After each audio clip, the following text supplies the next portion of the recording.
Travel along, Catholic pilgrims, for 1 year as we read through St. Faustina's diary. Join me, Amy Thomas, each day for a short reading out of the diary which brought us a deeper understanding of Christ's divine mercy. I love coming and tuning in every day with you, Catholic pilgrims, and especially on this day, day 128. It is so good to have you with me, and I'm glad you're here. So today we're going to be talking about a very short little piece in Sister Faustina's writings, and it has to do with offending God. So we will get started in Notebook 2, numbers 570 through 573. On one occasion, I saw Jesus in a bright garment. This was in the greenhouse. He said to me, "Write what I say to you. My delight is to be united with you. With great desire, I wait and long for the time when I shall take up my residence sacramentally in your convent. My spirit will rest in that convent, and I will bless its neighborhood in a special way. Out of love for you all, I will avert any punishments which are rightly meted out by my Father's justice. My daughter, I have inclined my heart to your requests. Your assignment and duty here on earth is to beg for mercy for the whole world. No soul will be justified until it turns with confidence to my mercy, and this is why the first Sunday after Easter is to be the Feast of Mercy. On that day, priests are to tell everyone about my great and unfathomable mercy. I am making you the administrator of my mercy. Tell the confessor the image is to be on view in the church and not within the enclosure in that convent. By means of this image, I shall be granting many graces to souls. So let every soul have access to it. O my Jesus, eternal truth, I fear nothing, neither hardships nor sufferings. I fear only one thing, and that is to offend you. My Jesus, I would rather not exist than make you sad. Jesus, you know that my love knows no one but you. My soul is absorbed in you. Oh, how great should be the ardor of every soul who will live in that convent, since God desires to come and live with us. Let everyone remember that if we religious do not intercede before God, who will? Each of us should burn like a pure sacrifice before the majesty of God, but to be pleasing to God, each one should unite herself closely to Jesus. It is only with Him, in Him, and through Him that we can be pleasing to God. December 21st, 1935. One day, my confessor, Father Sapotsko, told me to go and look at a certain house to see whether it was the same house I had seen in my vision. When I went with my confessor to see that house, or rather those ruins, at a glance I recognized that they were the same as I had seen in my vision. The moment I touched the boards which had been nailed together in place of the doors, a strength pervaded my soul like a flash, giving me unshakable certitude. I went away quickly from that place, my heart full of joy, for it seemed to me that there was a certain force chaining me to that place. I am very happy to see that everything agrees perfectly with what I saw in the vision. When the confessor spoke to me about the arrangement of the cells and other things, I recognized everything to be the same as had been told to me by Jesus. I am delighted that God is acting in this way through my confessor, but I am not surprised that God is giving him so much light, since God, who is light itself, lives in a pure and humble heart, and all sufferings and adversities serve but to reveal the soul's holiness. When I returned home, I went immediately to our chapel to rest a while. Then, suddenly, I heard these words in my soul: "Do not fear anything. I am with you. These matters are in my hands, and I will bring them to fruition according to my mercy, for nothing can oppose my will." Okay, so a couple of days ago, we had Sister Faustina writing about how she was having a vision that the convent was going to be in this, dilapidated building that she was kind of disappointed about because when she looked at it, it was in ruins. And today, she actually goes to check out these ruins, and they are what she has seen in her vision. She says, "I have an unshakable certitude," and her heart is full of joy. And I think she's just seeing that God is taking care of this. Everything will work out and you don't need to worry. And that's even what Christ says to her when she goes to the chapel. He's like, all these matters are in my hands and I'm going to bring them to fruition. And I just love this little bit where she says, "When I returned home, I went immediately to our chapel to rest a while."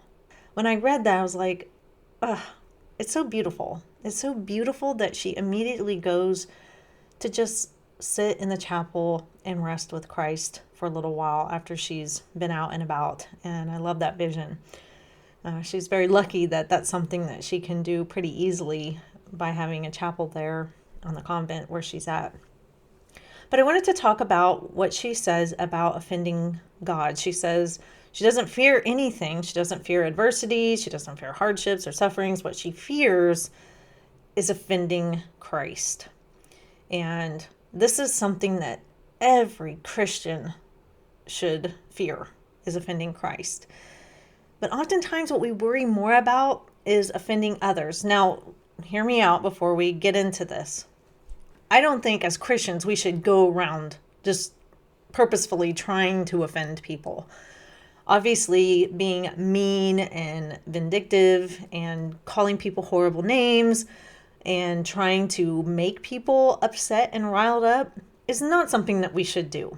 But on the flip side of that, we have to recognize that the Christian life can be offensive. And Christ was wildly offensive to the Pharisees and leaders of the time in which he was living. And he's even offensive to people today. People just cannot understand why anyone would follow Christ. He's so offensive.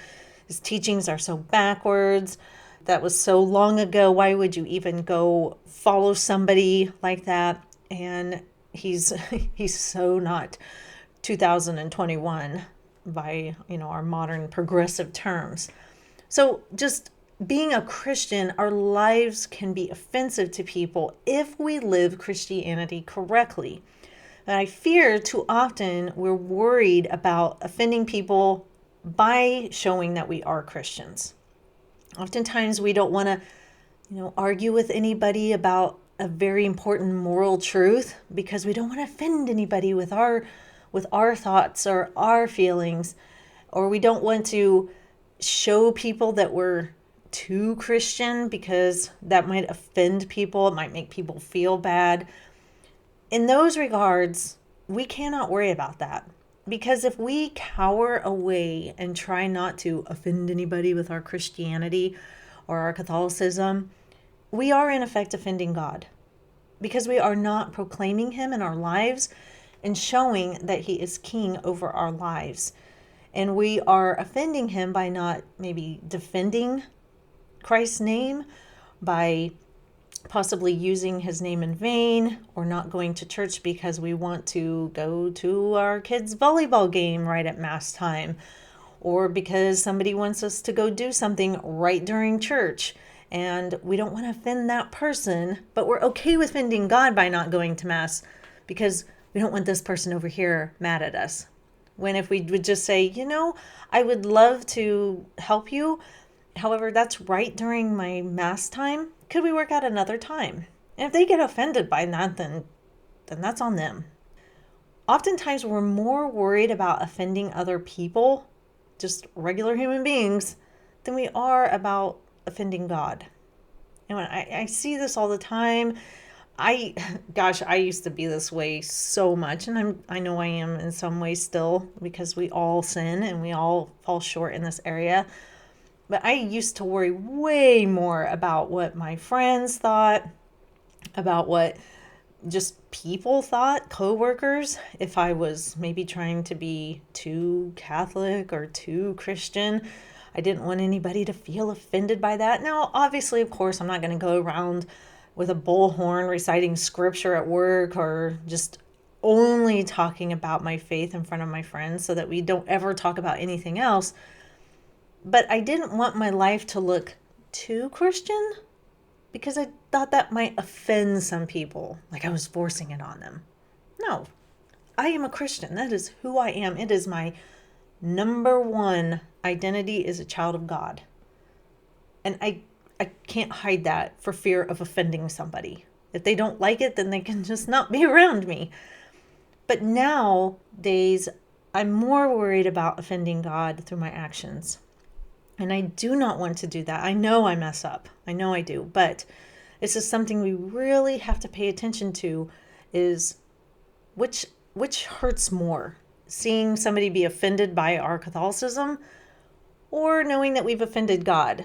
It should be that if we've offended God, that hurts us more than seeing somebody get upset because we proclaim ourselves as Catholic. If somebody gets upset with us because we're Catholic and we're against abortion and that offends them, then that's just tough. I'm sorry. I'm not going to offend God by supporting the destruction of human life, which he has created, and I have no right to take, just so that you don't feel bad. Yeah, so that's how it goes. Sometimes we have to just be a little thicker skinned and worry more about what God thinks. Well, we should always worry more about what God thinks. So that is all for today, Catholic Pilgrims. Tomorrow is day 129. I hope to see you back here. I look forward to this every single day. I love seeing that you guys are tuning in. Like I said before, I can see how many people listen each day. And I'm always so happy to wake up in the morning and see, how many people have listened to the podcast. And even some of you, I can tell, you're not on the exact day that we're on. You're a little behind, but that is okay. Don't even worry about it. It doesn't offend me. I promise. So I will see you back here tomorrow. And until then, live the faith boldly and travel well.